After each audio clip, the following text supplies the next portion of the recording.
আসসালামু আলাইকুম। সবাইকে স্বাগত জানাচ্ছি আমাদের প্রোগ্রেসিভ ব্যাপারে আরেকটি আলোচনায়। আমি সাফায়াত যথারীতি আছি আপনাদের সাথে। তবে আজকের আমাদের এই আলোচনাটা একটু আমরা বিশেষভাবে করতে যাচ্ছি কারণ আমাদের সাথে বেশ কয়েক আমাদের নিয়মিত আলোচক জনাব ইমতিয়াজ মির্জা ছাড়াও আমাদের সাথে বেশ কয়েকজন আজকে আমরা বিশেষ অতিথিকে আমরা আমাদের মাঝে পেয়েছি। এবং এই অতিথি আমরা এই আজকের এই আলোচনাটা আমরা একটা বিশেষ উপলক্ষে আজকে আমরা করছি। কারণ ঠিক গতকালকেই ছিল ৩০শে মে গতকালকে ছিল আমাদের বাংলাদেশের সাবেক রাষ্ট্রপতি জনাব জিয়াউর রহমান। আ জিয়াউর রহমানের মৃত্যুবার্ষিকী। তো তার মৃত্যুবার্ষিকী উপলক্ষে আমরা তাকে নিয়ে তার সামরিক জীবন এবং একই সাথে তার রাজনৈতিক জীবন, তার ক্ষমতায় বাংলাদেশের যে মুক্তিযুদ্ধে তার অংশগ্রহণ এবং মুক্তিযুদ্ধের পরবর্তী তার যে পেশাগত জীবন এবং আস্তে, আস্তে ক্ষমতার কেন্দ্রবিন্দুতে তার আগমন, এই বিভিন্ন বিষয় নিয়ে আমরা আলোচনা করব। তাকে নিয়ে আমরা জানি বিভিন্ন রকমের আলোচনা আছে, সমালোচনাও আছে। তো আমরা বিভিন্ন আ দৃষ্টিকোণ থেকে আমরা দেখার চেষ্টা করব যে যে তাকে নিয়ে যে আলোচনাগুলা করা হয় বা তাকে নিয়ে যে সমালোচনাগুলা করা হয়, আমরা এগুলোকে একটু বিশ্লেষণ করার চেষ্টা করব। তো আজকের এই অনুষ্ঠানটা আমি আ মডারেটর হিসেবে ভূমিকা পালন করার জন্য আমাদের অত্যন্ত প্রিয় একজন মানুষ ডক্টর রুমি খান। আমরা রুমি ভাইকে আমি আপনাকে জানাচ্ছি। রুমি ভাই, থ্যাংক ইউ। অনেক ধন্যবাদ major Shafat, thank you so much. আজকে আমি ভেরি হ্যাপি দ্যাট এখানে আমাদের যিনি যারা গেস্ট, শাফাত, ইমতিয়াজ মির্জা ছাড়াও এখানে প্রফেসর তাজ হাশমি আছেন, জ্যোতি রহমান আছে এবং শফিকুর রহমান আছে। এবং প্রফেসর তাজ হাশমি আমার জানা মতে he is one of the most learned man on contemporary Bangladesh history at present time among the living people. He is, আমি পার্সোনালি মনে করি যে he is underappreciated, underrecognised, his qualities, his capabilities. And we are very grateful to have him to add to our discussion, to function as the reference point আমাদের আজকে আলোচনাতে। Jyotir Rahman is a very renowned economist, political blogger, I mean, one of the first generation bloggers. And he has been also very active author on Zia Rahman. And Shafik Rahman is, in my personal opinion, he's also a PhD in economics. So in my personal point of view, he's one of the most astute observer and commentator of Bangladesh contemporary and world politics. Imtiaz Mirza to আপনাদের মানুষ, I don't have nothing to add on to his own name brand.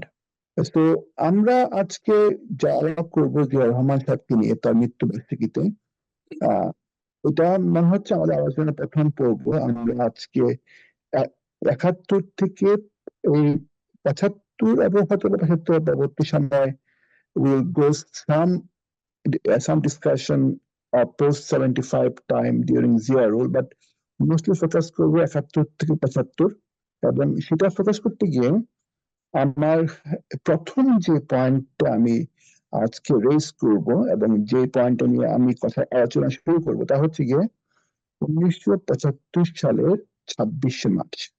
ওই দিন রাত্রেবেলা ২৭শে March arguably দেশের মানুষ প্রথম জিয়াউর রহমান সাহেবের নাম শুনলেন। তার আগে দেশের মানুষজন ওনার নাম কখনো শুনেননি। He was a major in Pakistan Army. He was in leadership role in Chittagong based East Bengal Regiment. তখন ছিল east EPR, east Pakistan regiment ছিল ওই সময়কার। এবং ওই সময় আমরা তার প্রথম নাম শুনলাম। এবং ১৯৭১-এর এই যে ২৬শে মার্চ যে একটা রেগুলেশন আর্মি, তার একজন মেজর, একটা বড় রেজিমেন্টের ডেপুটি লিডার, উনি রিভোল্ট করলেন। এবং ওনার রিভোল্ট করার পরপরই একজন ডোমিনো ইফেক্টের মতো আরো ২০-২৫ জন major, captain, junior, senior army officer revolt করলো। এই ফ্যাক্টরটা আমাদের ১৯৭১ সালের যুদ্ধে, স্বাধীনতা যুদ্ধ, ওটার সাফল্যে অথবা ওটাতে মাত্র ৯ মাস হয়েছে, ৯ বছর স্থায়ী হয় নাই, এই হয়নি, তাতে কতটুকু রোল প্লে করেছে? এটা একটা প্রশ্ন আমরা আলাপ করতে চাচ্ছি। আরেকটা হচ্ছে গিয়ে একটা ব্যাপার আলাপ করা দরকার, যদিও আমরা আমাদের আলোচনাটা সীমাবদ্ধ রাখবো 71 থেকে 75, কিন্তু 71 সালে যে জিয়া রহমান সাহেব রেডিওতে আসলেন, ওই সময় who was that Zia Rahman? What was his role in that APR at that time? উনি কি একজন এলেবেলে একজন সাধারণ অফিসার ছিলেন যে মানে কোনো রকমে তার সিনিয়রকে খুশি করে ওই পদে আসছেন, একটা একটা রেজিমেন্টের ডেপুটি চিফ? আর না, উনি ওনার military record already he was a rising star among Bengali officers. ওই ব্যাপারটা নিয়ে আমরা প্রথমে আলাপ করি। আমরা ডক্টর হাসমির কাছে যাব ফর more detail, but আমার প্রথমে I want to listen from Jyoti Rahman about it. Thank you, Rumi bhai. Assalamu alaikum, everyone. Yes, so আমাদের দেশে তো জিয়াউর রহমানকে নিয়ে 71 সালের জিয়াউর রহমানের পক্ষে কথা সময় যখন বলা হয় মার্চ 71 স্বাধীনতার ঘোষক, আমাদের political discourse has gotten to যে কে প্রথমে ঘোষণা দিল 12টার, মানে এমন অবস্থা চলে গেছে যে এরকম যে মানে 12টা না, 12টার আগে 11:59 ঘোষণা হয়ে গেছে somehow somewhere, that competition, whereas the critical importance of, in my opinion, the critical importance of Major Zia's declaration was that he was a serving major, he was a serving major in the Pakistan Army who went on air and read out an English declaration speech that announced that the Bangladeshe একটা war of resistance against Pakistan shuru hoye geche. Bangladesh is now a free and sovereign country, and yes, it was under the leadership of Sheikh Mujibur Rahman because he was the elected leader. And then he appealed to world community to recognize this war of resistance and people's struggle. এখন আপনি চিন্তা করেন যে একজন army officer যখন এই কথাটা বলতেছে, that, so you know, we have Shafat, also a major among us, he can correct me if I'm wrong, but when somebody says this is mutiny, and if he was caught 25 মার্চে যদি 26 March 27 March 30 March at any point in time, if he was caught, he didn't have any choice but to be killed, তাই না? তার কারণ হচ্ছে যে উনি নিজেকে আইডেন্টিফাই করেছে যে আমি major Zia of Pakistan army, আমি এই কথাগুলি বলতে, major Zia, there is how many Major Zias are there in the army session? So that's point number one. Court martial হয়ে যেত, কোর্ট মার্শাল হয়ে যেত, কোর্ট মার্শালই হতো না, শুধু কোর্ট মার্শাল হয়ে পুরো ফায়ারিং স্কোয়াড হতো, বিকজ এখানে তো আর অন্য কিছু বলার নাই, আপনি মিউটিনি করতেছেন, so there is no turning back from this. So that was point number one. This is not often appreciated. Point number two I would like to make, so এখন 75-এর পর থেকে বা মোর রিসেন্টলি বহু রকম পলিটিক্যাল ডিবেটস হয়। 75-এর আগে how it was seen, so তখন I think 1973 বা 74-এ 73-74 প্রফেসর হাশমি সাহেব probably could correct me if I'm wrong, একটা মুভি বের হয়েছিল, it was called সংগ্রাম. It was a fictionalized account of একটা আর্মি ইউনিটের বিদ্রোহ, ঠিক আছে? That movie was actually based on Khalid Musharraf, not Zia Rahman. However, here is the interesting thing, সেখানে একটা সিন আছে যে হিরো যে মেজর মানে বিদ্রোহ করতেছে, মিউটিনি করতেছে, মুক্তিযুদ্ধে জয়েন করতেছে, সেই মেজর তার একজন কমান্ডারকে, তার একজন কমরেডকে বলতেছে যে আমরা একা না, এইমাত্র খবর পেলাম, রেডিওতে শুনলাম চিটাগং থেকে মেজর জিয়াও অলরেডি যুদ্ধ শুরু করে দিচ্ছে। Okay, just pause and think about it. এই মুভিটা বার হয়েছে 73-74 সালে শেখ মুজিবুর রহমানের সময়। ইনফ্যাক্ট এই মুভিটার একদম যে ভেরি লাস্ট সিন, সেটাতে একটা আর্মির পাসিং আউট প্যারেড দেখাচ্ছে, যেখানে Sheikh Mujibur Rahman, Ziaur Rahman, Khalid Mosharraf, Shafiullah, all of them are present. So সেই সময় শেখ মুজিবের, অবভিয়াসলি শেখ মুজিবুর রহমানের পার্সোনাল, মানে Sheikh Mujibur Rahman appeared there, so he blessed this whole project. সেই মুভিতে এই কথাটা বলা হচ্ছে যে জিয়াউর রহমান সাহেব অলরেডি, মেজর জিয়া চিটাগং থেকে অলরেডি যুদ্ধ শুরু করে দিচ্ছে, so we have to do this. This is how it was seen মুক্তিযুদ্ধের সময় এবং মুক্তিযুদ্ধের পরে, এই সেই সময়ের মানুষের কাছে। So that's my second point. And then a third point, which is probably a bit more controversial, and we have to come back to this. I would hope we come back to that at some point. সেটা হচ্ছে যে যখন একজন serving major declared a war on his commanders and superiors to save the nation, that also creates a precedence for other officers to do this in future. It forced their hand. ঠিক আছে, so একজন major Zia যদি বলতে পারে যে পাকিস্তানিদের সাথে যুদ্ধ করে আমাদের দেশ স্বাধীন করতে হবে, তখন 5 বছর পরে, 10 বছর পরে, 20 বছর পরে আরেকজন মেজর ইমতিয়াজ, একজন মেজর জ্যোতি, মেজর সাফায়েতও বলতে পারে যে আমিও মনে করি যে দেশে এখন অবস্থা খুব খারাপ, দেশকে বাঁচাইতে আমার যুদ্ধ করতে হবে, এন্ড আমিও বিদ্রোহ করতে পারি। And that is a very interesting point, because I think, in my opinion, that Ziaur Rahman appreciated what he was doing and what precedents that created. And that's why he also took certain steps in 75 and beyond to make sure that, but এখন সবাই যদি এইভাবে মনে করে যে আমিও যুদ্ধ, মানে আমিও দেশ রক্ষা করার জন্য যুদ্ধ করব, তাহলে তো আর্মিও থাকবে না, দেশও থাকবে না, তাই না? And Ziaur Rahman understood this point, and that's also why 71-এ যুদ্ধের সময় থেকে শুরু করে 81-এ উনি, until his last breath, he tried to make sure that স্বাধীন দেশে যাতে এই ঘটনাগুলি আর না ঘটে। And I hope we can come back to that. Those are my thoughts. সেখানে একটা short term এবং long term.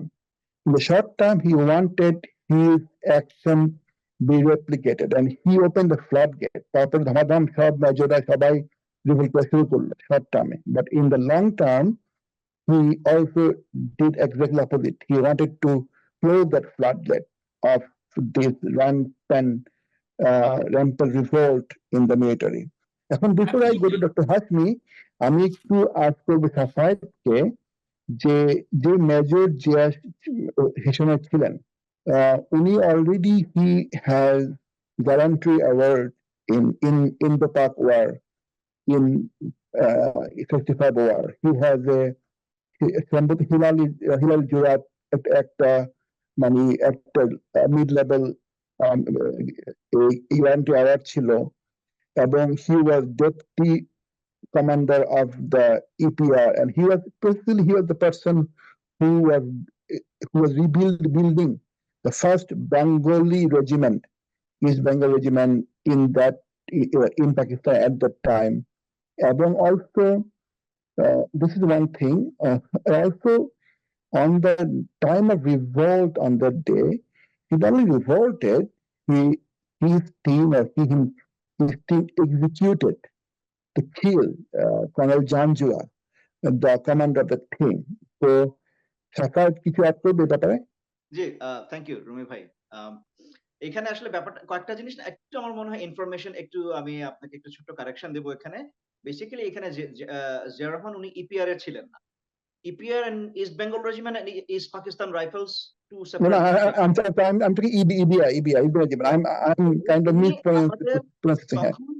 East Bengal EBR এই সময় পর্যন্ত, হ্যাঁ, অর্থাৎ 1971 সালের মার্চ মাস পর্যন্ত মোট আমাদের ইউনিট ছিল 8টা। ফার্স্ট বেঙ্গল থেকে নিয়ে 8 বেঙ্গল পর্যন্ত। এর ভিতরে 1, 2, 3, 4 and 8 এই 5টা ছিল তখন দি দেন ইস্ট পাকিস্তানে, এন্ড মাঝখান থেকে 5, 6 and 7 এই 3টা ছিল পশ্চিম পাকিস্তানে। যেহেতু 5, 6, 7 ওরা পশ্চিম পাকিস্তানে ছিল, তো ন্যাচারালি তাদেরকে নিয়ে এত মানে পাকিস্তানিদের এত চিন্তা ছিল না যে তারা তো ওদিকেই আছে। তো বাকি যে 4টা 1, 2, 3, 4 and 8 এই 4টা ছিল আমাদের হচ্ছে গিয়ে ইস্ট পাকিস্তান বা আজকে যেটা বাংলাদেশ। ফার্স্ট বেঙ্গল ছিল যশোরে, সেকেন্ড বেঙ্গল জয়দেবপুর, থার্ড বেঙ্গল হচ্ছে গিয়ে রংপুর বা সৈয়দপুর, 4 বেঙ্গল হচ্ছে গিয়ে কুমিল্লা, এন্ড 8 বেঙ্গল তখন একদম নিউলি রেজড। এই ইউনিটটার বয়স তখন মাত্র 6 মাস। হ্যাঁ, 6 মাস বয়স। 1970 সালের সেপ্টেম্বর মাসে এই ইউনিটটা রেজ হয়, এবং এইটা রেজ হয় তখন চিটাগংয়ে। চিটাগং ক্যান্টনমেন্ট তখন খুবই ছোট। আজকে আমরা যে চিটাগং ক্যান্টনমেন্ট বলতে যেটা চিনি, এটা তখন ছিল না, তখন আরো ছোট। এবং এতটাই ছোট জায়গা ছিল যে সেখানে 8 বেঙ্গলকে রেজ করার বা তাদেরকে জায়গা দেওয়ার মতো সেখানে এনাফ জায়গা ওই সেই ক্যান্টনমেন্টে ছিল না।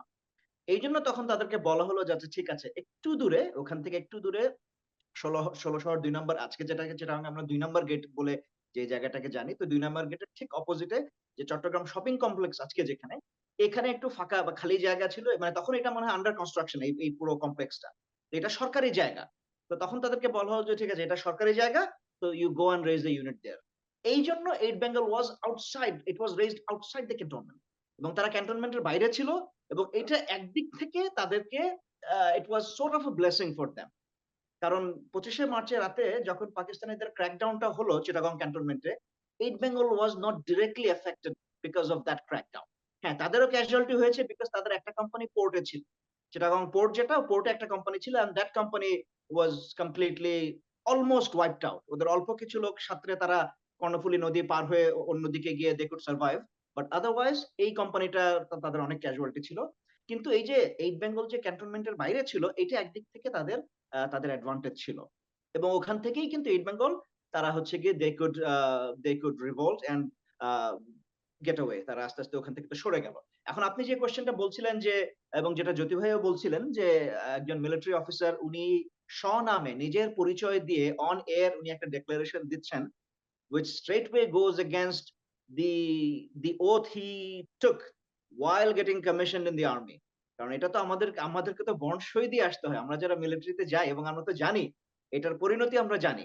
আমাদের ধরেন মিলিটারিতে আমাদের বা বাংলাদেশ আর্মিতে এখন আমাদের যে আইন, যেটা আমরা যেটাকে MBML বলে, manual of Bangladesh military law, এটা, এবং এটাই ধরেন আগে MPML ছিল, ম্যানুয়াল অফ পাকিস্তান মিলিটারি ল।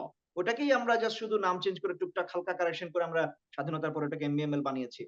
তো ওইটাতে আমাদের সেকশন, যে বিভিন্ন ধরনের অপরাধগুলাকে বিচার করার জন্য আমাদের অনেকগুলো সেকশন থাকে, starting from section 24 going up to section 31।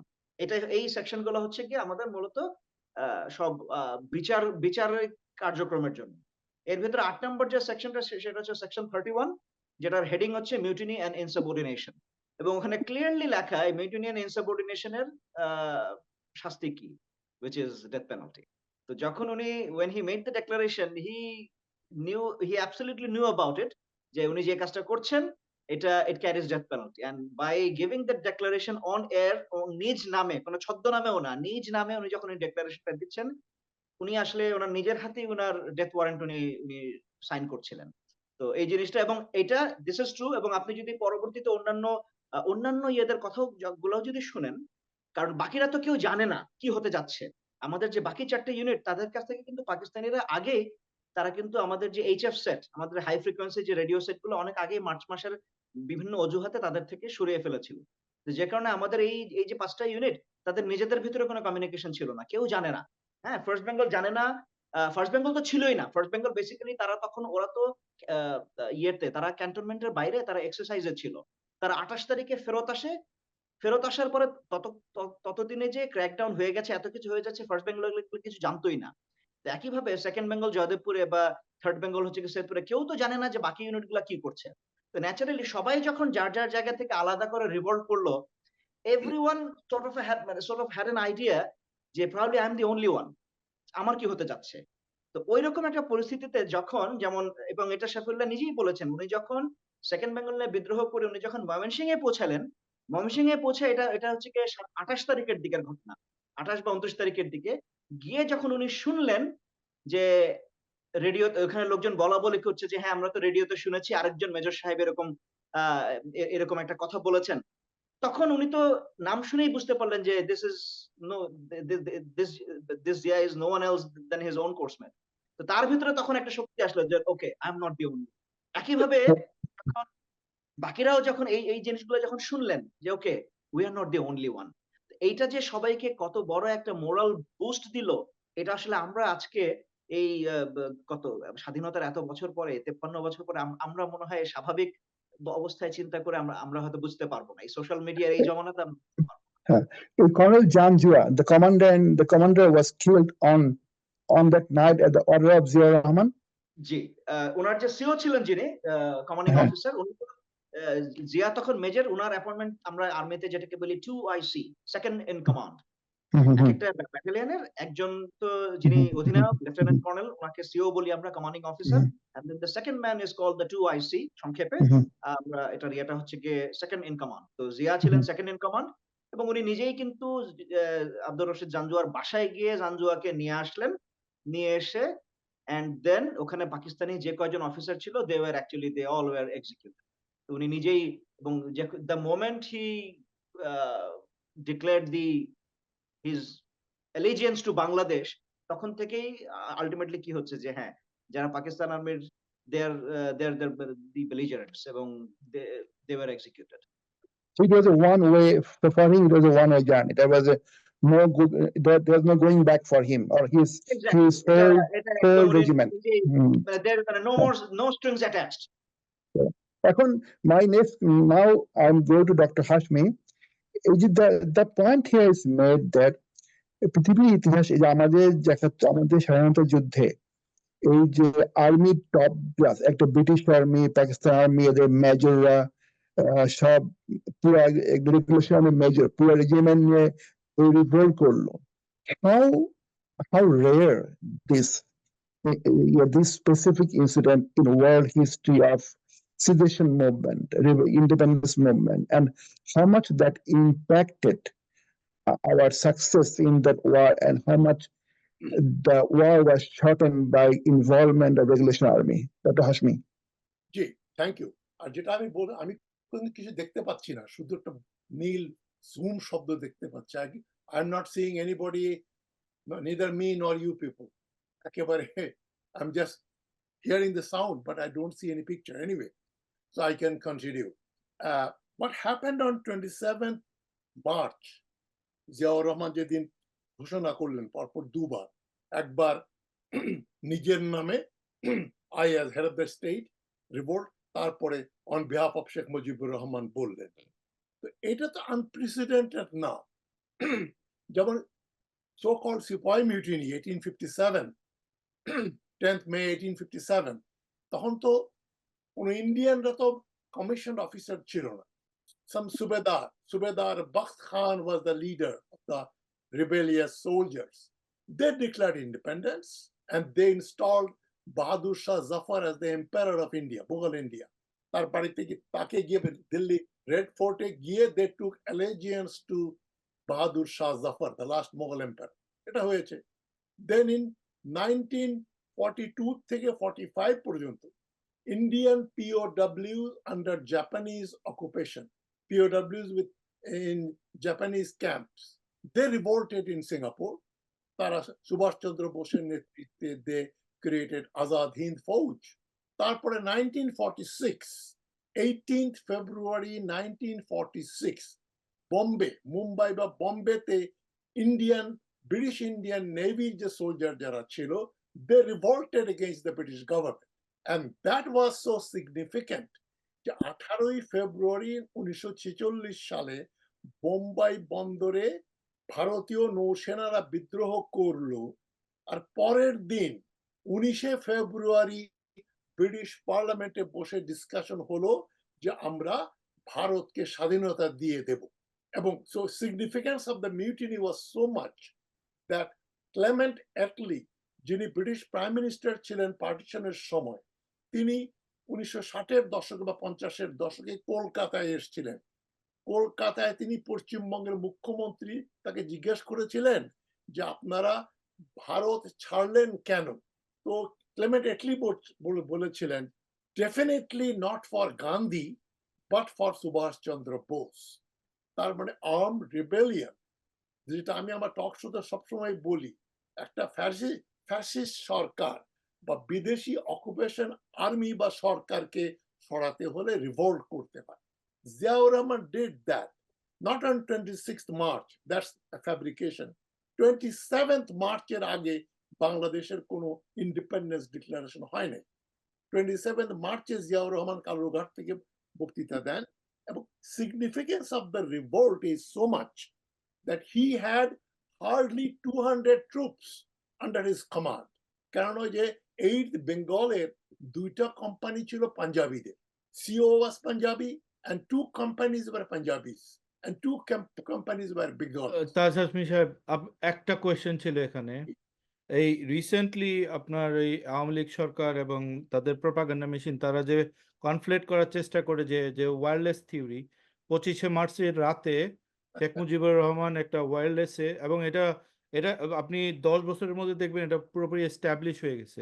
এই উই নিড টু শর্ট, মানে এই হিস্ট্রিটাও আমরা আমাদের মানে তুলে ধরা উচিত যে আপনার মতামত কি এই ব্যাপারে? আমি সরি আমি I have ইন্টারাপ্ট করলাম, but I written, need to know. I've written some details in my book, 50 Years of Bangladesh, Crisis of Culture, Development, Governance and Identity. এখানে আমি বলেছি এগুলো। Macmillan published করেছি 2022. And then I have spoken about it, written about it. That's a fabrication. কারণ আপনি you apply your common sense. 25শে মার্চের রাত্রে বা 26শে মার্চ হয়ে গেছে তখন বেলা রাত 12টার পরে। ওই সময়ে ইপিআর এর হেডকোয়ার্টারে কোনো মেসেঞ্জার ঢুকবে এবং ইপিআর এর সিগন্যাল রুমে যে ওই ওয়্যারলেস অপারেট করে সে একজন বাঙালি হবে। Can you imagine this? এবং মেসেজ কি পাঠালো না পাঠালো পরের ব্যাপার। 25শে মার্চের রাত 11টার দিকে তারা পিলখানা এবং রাজারবাগ পুলিশ হেডকোয়ার্টারে এবং পিলখানা ইপিআর এর হেডকোয়ার্টারে তারা বাঙালি নিধন করে। যারা বেঁচে ছিল তারা পালিয়ে চলে যায়। সেইখানে ওয়্যারলেস অফিসে কোন বাঙালি সোলজার বসেছিল যে শেখ মুজিবুর রহমানের মেসেজ যদি আসে এটা আমি চিটাগং এ পাঠাবো। তাজউদ্দিন সাহেবের মেয়ে যে রিমি যেটা লিখেছেন তার বইতে যে তাজউদ্দিন সাহেব একটা টেপ রেকর্ডার নিয়ে শেখ মুজিব নেতা আর পিতা। সেখানে তো শেখ মুজিব বলেছেন না, রাত বাড়িতে গিয়ে নাকে তেল দিয়ে ঘুমাও, কালকে পরশুদিন হরতাল, 27 তারিখে হরতাল, এই হচ্ছে programme. He had no inclinations to declare independence. এই 2 ঘন্টা পরেই উনি ইপিআর এর মাধ্যমে, that's a totally fabricated laughable story. 3 million dead, ওইটা যেরকম laughable এটাও সেরকম laughable. এখন এখানে আমি আমি আরেকটু এখানে ডক্টর হাশমি স্যারের সাথে আমি একটু অ্যাড করতে চাই এখানে একটা ব্যাপার। সেটা হচ্ছে দেখেন আমাদের মানে মিলিটারিতে বা এরকম মিলিটারি বা প্যারামিলিটারিতে তো ওয়্যারলেস কমিউনিকেশন এটা তো it's a two way thing. যে এদিকে একজন যদি ট্রান্সমিট করে ওদিকে আরেকজনকে রিসিভ করতে হবে। রাইট? তো এখন যেটা বলা হচ্ছে যে বক্তব্যটা যে চিটাগং এ পাঠিয়েছেন। তো চিটাগং এ তখন চিটাগং এর ইপিআর তো তারা নিজেরাই তো তখন মুভমেন্টের মধ্যে, because they are also already in the process of moving out. এই যে ক্যাপ্টেন রফিক, যেটা পরবর্তীতে মেজর রফিক আওয়ামী লীগের যে মিনিস্টার ছিলেন, উনি নিজেই তখন he is in the process of moving out. ওইখানে তো ওই অবস্থাটা নাই যে কেউ বসে এটা নোট করবে। তখন সবাই এভরিওয়ান ইজ, কারণ সবাই জানে যে কিছু একটা হতে যাচ্ছে। যে চিটাগং এর প্রিপারেশন তো অনেক আগে থেকেই হচ্ছে। চিটাগং এ থেকে মার্চ মাসের শুরু থেকে তাদের ভিতরে প্রিপারেশন হচ্ছে। Let's not waste time. ওইটা কোনো ফ্যাক্টর না। Mujib never declared independence. He never wanted to declare independence. He never wanted Bangladesh after winning the 1970 এর নির্বাচনে জেতার পরে শেখ মুজিবুর রহমান আর বাংলাদেশ চান নাই। তিনি পাকিস্তানের প্রধানমন্ত্রী হতে চেয়েছেন। সেই জন্য একটা ক্যাবিনেট করা হয়েছিল, গভর্নমেন্ট ফর্ম করা হয়েছিল, এগ্রিমেন্ট হয়েছিল। ইয়াহিয়া খান প্রেসিডেন্ট থাকবেন, শেখ মুজিব প্রাইম মিনিস্টার হবেন, রহমান সোবহান হবেন ফিনান্স মিনিস্টার, কামাল হোসেন হবেন ফরেন মিনিস্টার। তারপরে তাজউদ্দিন সাহেবের নাম ওখানে ছিল না, Syed Nazrul Islam will be senior minister, এবং সেখানে এমআর সিদ্দিকী, মতিউর রহমান এদের নাম ছিল from east Pakistan. West Pakistan থেকে একটা ক্যাবিনেট হবে, তখন ক্যাবিনেটে 10-12 জন মন্ত্রী থাকতো। So have written documents, CIA and state ডিপার্টমেন্টের ডকুমেন্ট, ছাপানো ডকুমেন্ট আমি ব্যবহার করেছি আমার বইতে। সুতরাং ওইটাও একটা ডিসপিউটেড ব্যাপার না। সুতরাং Sheikh Mujibur Rahman never declared independence. এখন আমরা জিয়াউর রহমানের দিকে আসছি। Why is it significant? He had less than 200 troops with them. So it has a historic importance. It has a symbolic importance. Symbolic এবং historic, এটার এই 200 সৈন্য রিভল্ট করে 200 সৈন্য দিয়ে উনি পাঞ্জাবিদের পরাজিত করেন নাই, করতেও পারতেন না। কিন্তু বিভিন্ন জায়গায় বাংলাদেশি মিলিটারি ইউনিট, সেখানেও বেশিরভাগ যে 5টা যে ব্যাটালিয়ন ছিল, দে ওয়ার মিক্সড ব্যাটালিয়নস। কোথাও কিন্তু 100% বেঙ্গলি ব্যাটালিয়ন ছিল বলে আমি জানি না। If I am wrong please correct me. তো যেটা এস্টিমেট করা হয় এখানে 10 টুনে 1,500 এর মতো বাঙালি সোলজার ছিল। এখানে আসলে সরি ডক্টর হাশমি স্যার, আপনাকে আমি আরেকটু এখানে একটু ইন্টারাপ্ট করবো। এখানে আসলে যেটা বলা হচ্ছে যে হ্যাঁ আসলে 8 Bengal was under strength, but এটা এই কারণে না যে ওখানে পাঞ্জাবি সৈনিক ছিল। আমাদের বেঙ্গল রেজিমেন্টে কোনোই পাঞ্জাবি সৈনিক ছিল না, বাট এটা এই কারণে যে তখন 8 Bengal regiment was in the process of moving to West Pakistan. আমাদের তো ইউনিট মুভ হয়, তো যেহেতু ইউনিট মুভ হয় অলরেডি তাদের অ্যাডভান্স পার্টি এবং 2টা কোম্পানির মতো জনবল পাকিস্তানে চলে গিয়েছিল। ও এবং বাকিরা ছিল প্রি এম্বার্কেশন লিভ, যে আচ্ছা তখন তো জাহাজে করে যেত, জি ওদেরকে 2 মাসের প্রি এম্বার্কেশন লিভ দেওয়া হতো, যে তারা ছুটি কাটায় তারা একবারে সরাসরি ওখানে গিয়ে জয়েন করবে। এই জন্য রাইট এইট বেঙ্গল ওয়াজ হেভিলি আন্ডার স্ট্রেংথ। আর এইট রাইট বেঙ্গলটা মাত্র 6 মাস আগে রেজ হয়েছে, ওই ইউনিটকে কোনো অস্ত্র দেওয়া হয় নাই। তাদেরকে বলা হয়েছে যে তোমরা তো ওয়েস্ট পাকিস্তানে চলে যাচ্ছ, ওখানকার টেরেইন অনুযায়ী তোমাদেরকে ওখানে অস্ত্র দেওয়া হবে। এবং এই জন্য এইট বেঙ্গলের তেমন কোনো হেভি ওয়েপন বা কিছুই, তাদের একমাত্র নিজস্ব পার্সোনাল স্মল আর্মস ছাড়া ওদের কাছে আর কিছু ছিল না। So so this is the actual সেই রিজন। সিগনিফিকেন্স ওটাই আমি বলছি, significance is historic and symbolic. এবং বাংলাদেশি সোলজার আর ইপিআর পুলিশ তারা যুদ্ধ করেছে, তবে ওই জিয়াউর রহমানের এই ঘোষণা তো সবাই শুনেছে। ফলে যারা সিভিলিয়ান ছিল, ছাত্র জনতা গ্রামবাসী সবাই, যে যুদ্ধ শুরু হয়ে গেছে, মেজর জিয়া স্বাধীনতা ঘোষণা করেছেন। That is what is important here. এখন জিয়া এরপরে এই যে আমরা 71 এর যুদ্ধের ব্যাপারে তো সেদিন আমি মেজর হাফিজের একটা বক্তৃতা শুনলাম। He has given vivid accounts of the war, how Ziaur Rahman বাংকারে বসে, পেছনে না বাংকারে থেকে থেকে উনি ওদের সঙ্গে যুদ্ধ করছেন, গাছের নিচে শুয়ে থাকছেন। সুতরাং he was in the very much in the thick of the battle, উনি যুদ্ধ করেছেন। তারপরে সুতরাং ওটা নিয়েও প্রশ্ন যেটা করে হাসিনা, ওইটা উদ্দেশ্য প্রণোদিত মিথ্যাচার। এমনকি কাদের সিদ্দিকী পর্যন্ত বলেছে যে জিয়াউর রহমান যুদ্ধ করেছেন। জিয়াউর রহমান যুদ্ধ করেননি, এটা হচ্ছে হাসিনাও জানে যুদ্ধ করেছেন, কিন্তু সে জেনে শুনে একটা মিথ্যা কথা বলে তার বাবাকে গ্লোরিফাই করার চেষ্টা করা হচ্ছে এখানে। এখন জিয়াউর রহমান এই 71 থেকে 75 পর্যন্ত হি ওয়াজ আন্ডার ভ্যালুড। এবং আর্মির যে একটা রুল আছে প্রেসিডেন্টস, যে সিনিয়রিটি, শফিউল্লাহ এবং জিয়াউর রহমান একই ইউনিটে একই সময় তারা কমিশন পেলেও ওই by their merit and other thing senior number থাকে। So Ziaur Rahman was far senior to Shafiullah. সুতরাং Ziaur Rahman should have become the first commander in chief, কিন্তু যেহেতু উনি রাষ্ট্রপতি হিসাবে একবার ঘোষণা করেছিলেন আমি Zia head of the state, ওইটা বোধহয় শেখ মুজিবুর রহমান পছন্দ করেননি বা তাকে বলা হয়েছে। সো জিয়াউর রহমান ওয়াজ ইন্ডিসপেন্সিবল অ্যাজ ওয়েল, সুতরাং তাকে ওই সেকেন্ড ডেপুটি আর্মি চিফ বানিয়ে রাখা হয়েছিল। এরপরে ধরেন 75 এর যে অগাস্ট মাসের যে ঘটনা, যেটা একটা মাত্র সোর্স আমরা দেখি, কর্নেল ফারুক বলছেন যে শেখ মুজিব মারা যাওয়ার পরে উনি জিয়াউর রহমানের বাড়ি ক্যান্টনমেন্টের রেসিডেন্সে গেলেন, তো জিয়াউর রহমান বেরিয়ে আসছেন, তখন উনি শেভ করছিলেন, শেভ কমপ্লিট হয়নি। সেখানে কর্নেল ফারুক বলছেন যে we killed Sheikh Mujibur Rahman, president is dead. তো জিয়াউর রহমান শেভ করতে করতে বলেছে president is killed, so let the vice president take over. এবং তারপরে উনি ওদের সঙ্গে আর কোনো কথা বলে, এখানে it doesn't mean that he was well informed about the coup of August 1975. ওটা হলে পরে এই মেজর সাহেবদের যে বক্তব্য, মেজর ডালিম বলেন, ফারুক, অন্যান্যদের সবাইতে ওটা থাকতো যে major Zia gave us green signal. ওইটা মাত্র ফারুকই আবার বলছেন, একমাত্র ফারুক। একজনের টেস্টিমনিতে এত বড় একটা জিনিস প্রমাণিত হয় না। So we don't take it, we take it with a tinge of salt. এবং যেটা আমাদের রেকর্ড আছে যে জিয়াউর রহমান তার পিএস কে বলে দিয়েছেন যে এরপরে ফারুক আসলে আমার সঙ্গে দেখা করতে দেবেন, I won't see him again, Farooq আসলে তাকে এন্টারটেইন করো না। সো ওই স্টোরিটা ওখানে শেষ হয়ে যায়। আমি যেটা অ্যাড করতে চাই, had Zia been involved in Mujib's killing, he would have declared that over radio, not major ডালিম।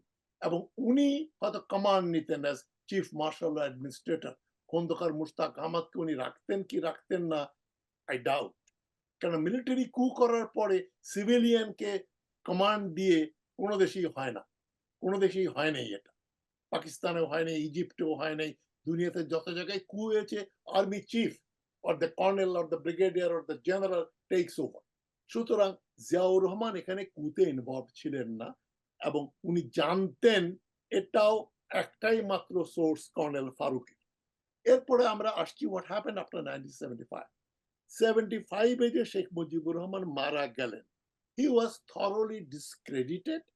আমি নিজে দেখেছি লোকজন রাস্তায় নাচানাচি করছে কুয়ের আচ্ছা পরে। আচ্ছা, আমরা আমরা 75 একটু 75 ব্যাপারটাই আমরা একটু ইয়াতে পরে আসি, হ্যাঁ। Let's G. stay on 71 ওই সময়টা, let's talk about 75 later on. এখন 71 নিয়ে আরেকটা প্রশ্ন বা আসবে, আমি আপনাকে করবো যে একটা কথা বারবার বলা হয় এবং আমাদের সুশীল সমাজ বলে, এবং আমলিক তো আমলিক সমাজের বামপন্থীরা বলে, জিয়া রহমান কোট আনকোট স্বাধীনতা ঘোষণার পাঠক ছিলেন।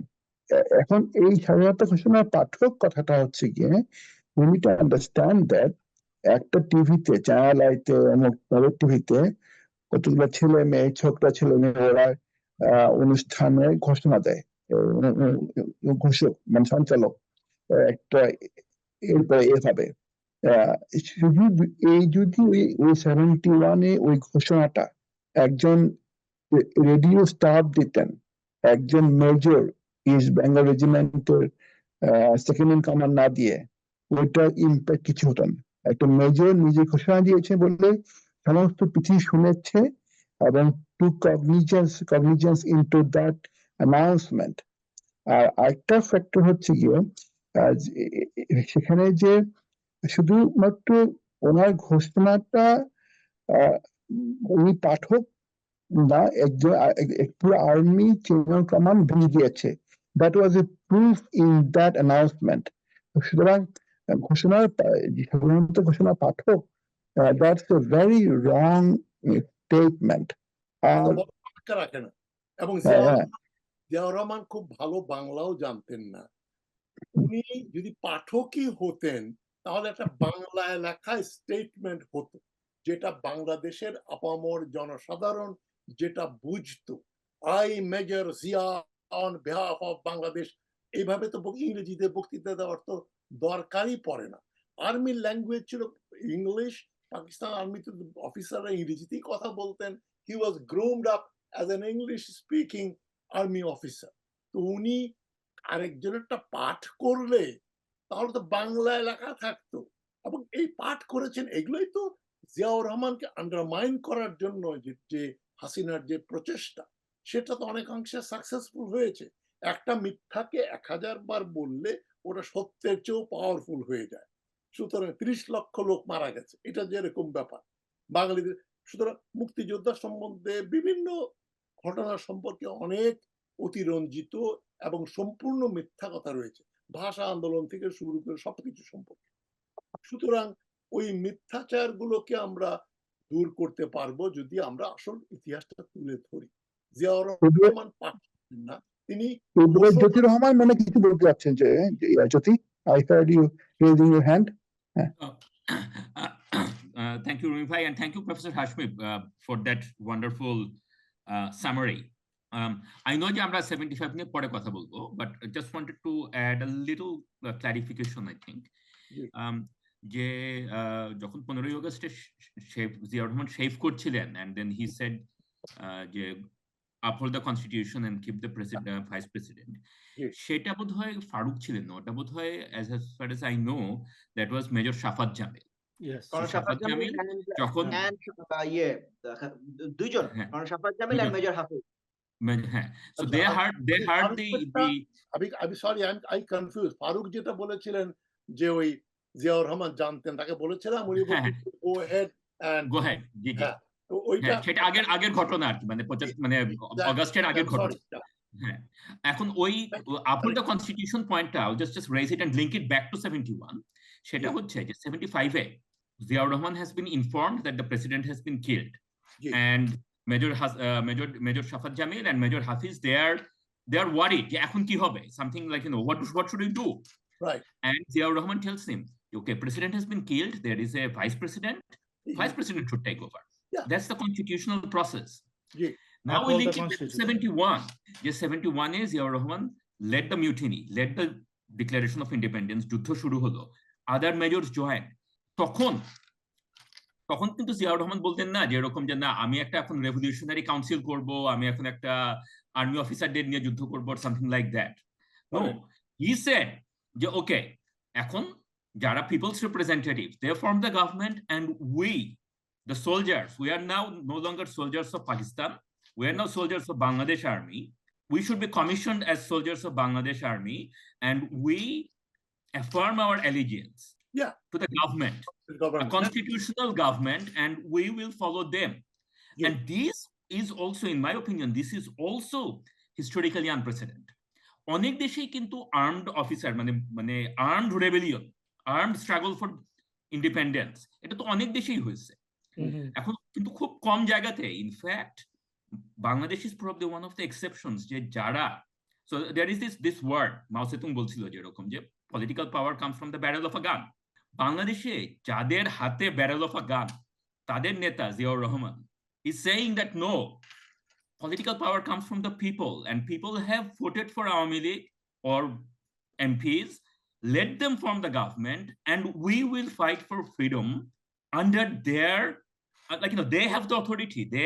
They should form the government, a constitutional government, and we would be commissioned as Bangladesh Army. We will be organized as Bangladesh Army to fight for our freedom. That না, এটা I think that is also an underappreciated one. সেখানে আমি একটা প্রতি সবাইকে করবো each and everyone এখানে যারা আছে, 1971 সালের 26-27 মার্চ ওই সময় সেনাবাহিনীর সিনিয়র লিডারশিপ, সেনাবাহিনীর একটা অংশ ওই বিদ্রোহ না করলে আমাদের স্বাধীনতার সংগ্রাম, স্বাধীনতার যুদ্ধ, বাংলাদেশ কি মাস স্বাধীন হতো না, আরো সময় লাগতো না, বাংলাদেশ কখনোই স্বাধীন হতো না। যদি whole army under chain of command maintain করতো, যা পৃথিবীর সব দেশে এখন হয়েছে, বলেন আর্মি যদি stayed loyal to the oath, তাহলে কি বাংলাদেশ স্বাধীন হতো? এটা yes or no answer for everyone. I'm addressing both the questions. Number one, Ziaur Rahman, what Ziaur Rahman did, ওই জায়গায় ওটা unprecedented না। যেমন লেনিনের নেতৃত্বে যে বলশেভিক রেভলিউশন হলো, জারের army paid allegiance to the Communist Party, and Lenin led the war. So Russian soldiers supported civilian Vladimir Lenin. China-te Mao Zedong was a civilian. যে আর্মিটাকে বলা হচ্ছে রেড আর্মি, যারা ফাইট করলো, লং মার্চ করলো, তার সঙ্গে গেল, এত কিছু করলো, তারা কিন্তু কমান্ড নেয়নি, ক্ষমতাও নেয়নি। মাও জেতুং became the chief. ভিয়েতনামেও তাই হলো, হো চি মিন civilian became the head of the state. সুতরাং এটা আনপ্রেসিডেন্টেড না, এটা জিয়াউর রহমান করেছেন। তখন শেখ মুজিবুর রহমানের যে পপুলারিটি ছিল, এটাকে চ্যালেঞ্জ করে জিয়াউর রহমান নিজেকে ক্ষমতা অধিষ্ঠিত করবেন, এটা প্রবলেম হতো এবং উনি চানুনি। He was a good man, he didn't want that. আর যে প্রশ্নটা আসলো যে যদি ডিক্লারেশন না হতো তাহলে কি স্বাধীনতা হতো? হ্যাঁ, নিশ্চয়ই হতো। কেননা স্বাধীনতার জন্য এটা একটা স্বাধীনতার যুদ্ধের কতগুলো আদার আসপেক্টস রয়েছে। It was a civil war between pro and anti Pakistani elements. বাঙালি অবাঙালি অনেকেই পাকিস্তানকে সমর্থন করেছে। পাকিস্তান, পূর্ব পাকিস্তানের ভেতরেও প্রচুর বাঙালি, জামাত ইসলামী, মুসলিম লীগ, বিভিন্ন দলের নির্দলীয় লোকজন, পাকিস্তান তারা 24 বছর হয়েছে, যাদের বয়স তখন 50 বছর, তারা পাকিস্তান আন্দোলন দেখেছে। They supported, many of them supported Pakistan. এই বাংলাদেশ আর্মিরও আমার কিছু বন্ধু বান্ধব যারা পরে জেনারেল হয়েছে, তারা বলছে we wouldn't have revolted, but when Pakistan army attacked us physically, second Bengal revolt করেছে যখন তাদের উপরে অ্যাটাক হলো। সুতরাং জিয়াউর রহমান যদি নাও থাকতেন, এই যে স্বাধীনতা যুদ্ধ হতো না এবং বাংলাদেশ হতো না, that is another extreme opinion. এটা কোশ্চেনটা হচ্ছে নট জিয়া রহমান, বলছে যে বাংলাদেশ স্বাধীন হয়নি, মানে বাংলাদেশের মিলিটারি অংশ, নট জিয়া হিমসেলফ। শফিকুর রহমান এখানে হাত তুলছে, I want to take a question from him. আচ্ছা, হ্যাঁ ঠিক এই ব্যাপারটাই আসলে আমার এই ব্যাপারটা এক্সপার্টিস কম, কিন্তু ওই সময় যেই বইগুলো আমি পড়েছি, পার্টিকুলারলি মানে ইন্ডিয়ান রাইটাররা যেগুলো লিখেছে বাংলাদেশের উপরে, মানে এই সময় একটা জিনিসটা একটা ক্লিয়ার যে আমরা যখন পিছন ফিরে একটা ইতিহাস দেখি, পার্টিকুলারলি 71-এর মতো, তখন মনে হয় সবকিছুই ওভার ডিটারমিন্ড একটা সিনেমার মতো, এটা ঘটলো তারপর এটা ঘটলো তারপর এটা ঘটলো, যে আমরা সবকিছু লজিক্যাল একটা প্রোগ্রেশন, একটা লজিক্যাল কানেকশন পাই। কিন্তু আমরা যারা মানে ইতিহাসের মধ্যে বাস করি, তখন আমরা জানি যে প্রত্যেকটা মুহূর্ত কতটা আনসার্টেন, যে কোনো সময় যে কোনো কিছু ঘটে যেতে পারে। এখন একটা ব্যাপার পুরোপুরি অনস্বীকার্য যে ঠিক 1971-এর মার্চ মাসটা বাংলাদেশের জন্য প্রচন্ড আনসার্টেন সময় ছিল, এবং কারো লেখাতেই যে বাংলাদেশ স্বাধীন হবে এটা 7ই মার্চের ডিক্লারেশন দিলেও আওয়ামী লীগের নেতাদের কথাবার্তায়, শেখ মুজিবের কথাবার্তাতে, এমনকি শেখ মুজিব যে যখন 71-এর স্বাধীনতার পরও পাকিস্তানের সাথে যার যে সম্পর্ক ছিল, তাদের যে ডিটারমিনেশন ছিল বাংলাদেশকে স্বাধীন করবে, এটার কোনো ইন্ডিকেশন পাই না আমরা। কারণ পাকিস্তানকে আলাদা করবে তারা, আবার মানে ভুট্টোর সাথে মানে যেভাবে তারা আচরণ করেছে বা যে করেছে, এরকম এনমিটি এরকম কোনো ভাবই ছিল না। এটা সার্কামস্ট্যান্সেস ঘটে গেছে, এবং এটা মানে এবং তারা প্ল্যানও করে নাই, কোনো প্ল্যান করে নাই, পুরোপুরি আনসার্টেন একটা সময় ছিল। এখন কথা হলো যে এই যে কথাটা বলে যে জিয়াউর রহমানের স্বাধীনতা ঘোষণার মর্মটা কি, আমরা যদি এরকম একটা সিনেমার মতো চিন্তা করি যে হ্যাঁ এটার পর এটা ঘটছে, তাহলে কে আগে ঘোষণা দিচ্ছে এটা একটা ইম্পর্টেন্ট ব্যাপার, এটা একটা ক্রেডিট, কিন্তু আসলে এটা ব্যাপার না।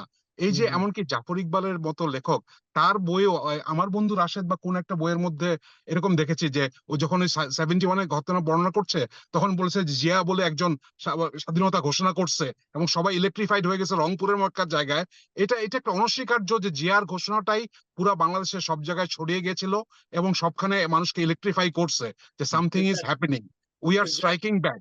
এবং সবচেয়ে বড় কথা যে হ্যাঁ, আর্মি না করলে, হ্যাঁ আমার জানি না ইতিহাসে কোনটা হলে কি হবে এটা কিছুই বলা যায় না, তবে আমার মনে হয় যে আর্মি যদি বাংলাদেশে সে সময় রিভল্ট না করতো, আর্মি সব ইউনিট যদি একসাথে ওইভাবে ডিসাইড না করতো, তাহলে 71-এ তো স্বাধীনতা হওয়া সম্ভব হতো খুব কমই ছিল, মানে আরো কবে পরে হতো কি হতো না বলা যায় না।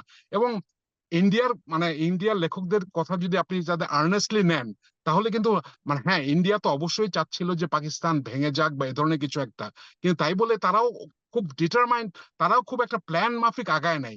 মানে এই ইন্দিরা গান্ধী এবং তার অফিসিয়াল এবং তাদের কথাবার্তা, হয়তো মানে ইন্দিরার একজন খুব যে খুব খুব মানে তার যে প্রধান যে উপদেষ্টা ছিল কি জানি নাম, উনি হয়তো খুব ডিটারমাইন্ড, কিন্তু ইন্দিরা গান্ধী নিজে, তারাও যে প্রথম থেকেই যে বাংলাদেশকে করতে হবে, স্বাধীন করতেই হবে, এ ধরনের ডিটারমাইনেশন কিন্তু তাদের মধ্যে আমি এই লেখাগুলোতে পাইনি।